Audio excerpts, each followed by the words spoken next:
So welcome back, YouTube. So I noticed my valves on my RPS 2017 HAWK 250 were a little clicky, so I watched the video by motocheez. So I'm going to attempt to adjust my valves. I've already taken the little covers off the sides, little plastics, but yeah, we're going to see how this goes. I got to take the spark plug off, spark plug cover. I'm going to find top dead center. I've also got to take a couple of screws off here, a couple of plates right here, so I can look at the markings on the flywheel and find top dead center on the compression stroke. And I'm going to use the bolt to turn it with a 14mm socket, so it makes it a lot easier. And then there's 3 little bolts. There's one here, which you can't really see right there. There it is right there. And there's 2 on the other side, and that whole valve cover will come off. I'll see you guys in a minute. Alright, so I put it on the compression stroke, and after I did that, I'm checking my lines. Okay, down in here, right along the edge of the threads, right there you see a little gash. See it? And then on the flywheel here, you can see the line. And this one has a T that it's lined up with. According to the video from motocheez, you can kind of see the T right there etched into it. Line that mark up. Now I know I'm on top dead center, and this is the compression stroke. So now to remove my little bolts up here that are my little friends that I gotta take off. I'll be back with you guys in a minute. Alright guys, so now that I've got the valve cover off, you can see I got my adjustment screws right here, right here. There's a little screw, kind of like a little thing, a little wrench on the top. It's like a little square bolt that sticks out, so I can get it. See, it's like a little square bolt with threads. And then down on the bottom of it, there's a locker nut. So you back this nut off a little bit, make your adjustment to put your feeler gauge in between the bottom of that screw that's going through it. This valve right here, spring.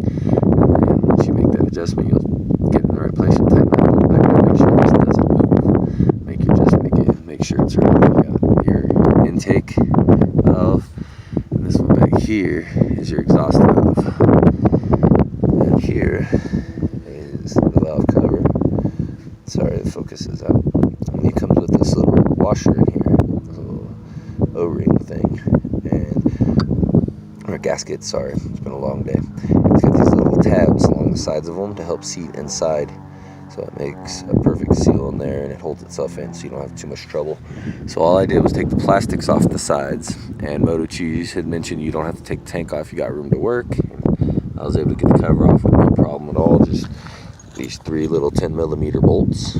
I used the 10mm close face wrench right there with it. Came off like it was nothing. There's my 14mm I was using to get top dead center.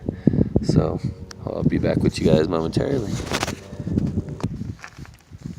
Alright, so I got them adjusted. They were really tight, like there was no clearance at all. So I got them all adjusted up. I'm still on top dead center down here. I can't really see. Still top dead center down here.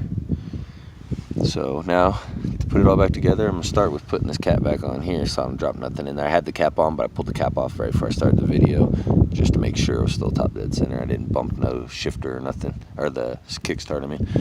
So I'm gonna put our little cap here. There's a little O-ring on there, a little washer. Make sure you don't lose that. Clean off around your threads and everything. You don't want to drop it. I'm out here working in the dirt, so because I live on a 40-acre ranch out in the middle of nowhere. But we'll do this one-handed, right? Get her done. Alright, let's get our big old cap here, put on the bolt.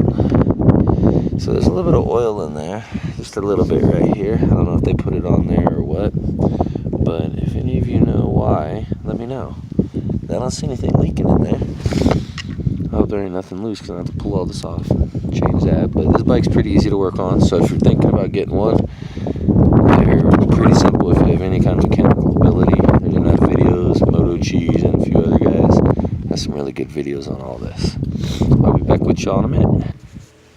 Also, side note, when you're tightening down these bolts, this one and the 2 on the other side, don't tighten them all down at the same, like one bolt really tight, and then go do another one, because that's how you'll crack it. Just like with any vehicle, tighten them all down kind of equally, like you would your tires when you're changing on a car.